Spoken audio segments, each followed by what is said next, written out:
Nancy Abohatab again, and welcome to video 2. This video will cover how we will screen applications, and there are 2 screening rounds. So once you have submitted your application by December 1st, 2019, there will be 3 different types of screening that will happen in this very first round of screening.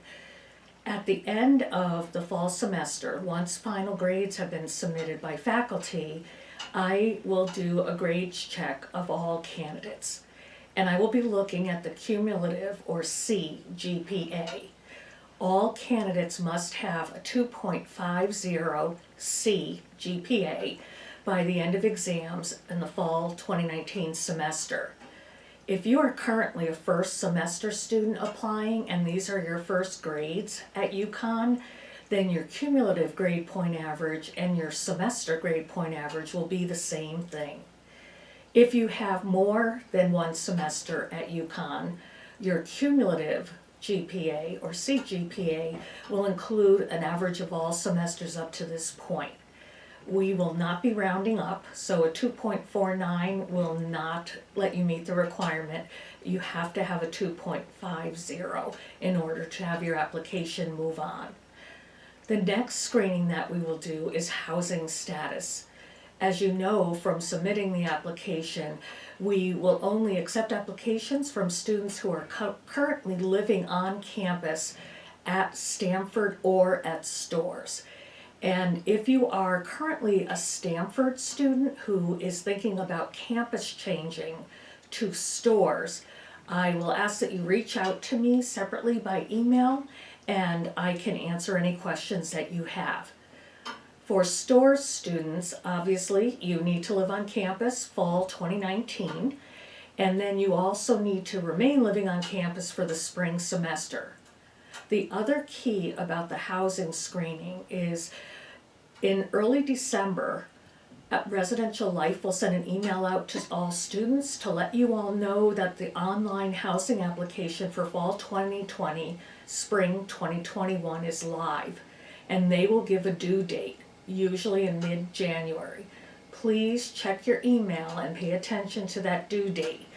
You have to have submitted that housing application by the due date in order to stay eligible in our process.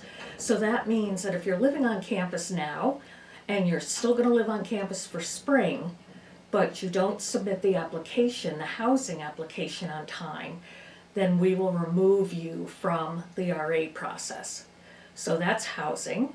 And then the third category in this first round of screening is conduct.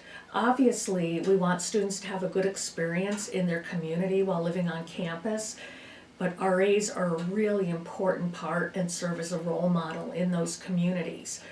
So to that end, any candidate who is currently on university probation, that's through the conduct process.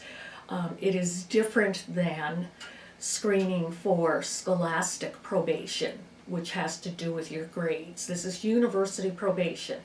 If you are on university probation at any time during the application process or the interview process, you are not eligible to participate this year. If there is any other finding of responsibility through the conduct office, those specifics will be individually reviewed and may or may not allow you to remain in the process. That's the first round of screening. All candidates will be notified whether or not they are moving on to the second round of screening. And the second round, if you move on, means that you've passed the first 3 rounds, and the second round will include a review of the answers to the questions on the application.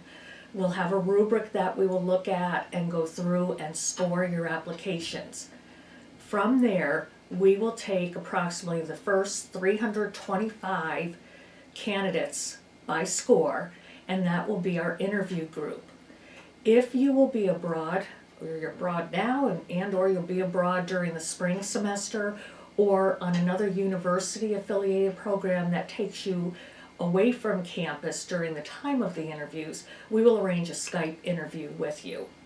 So back to the number of candidates being interviewed. Approximately 325 candidates will be interviewed. Those candidates will have met the requirements for round 1 and round 2 screening. You will be contacted to set up and arrange an interview. And the next video that will be coming up after this one will talk to you about the actual interview setup and how we select RAs. So at this point, I want to thank you for watching the second video and ask you to stay tuned for video 3.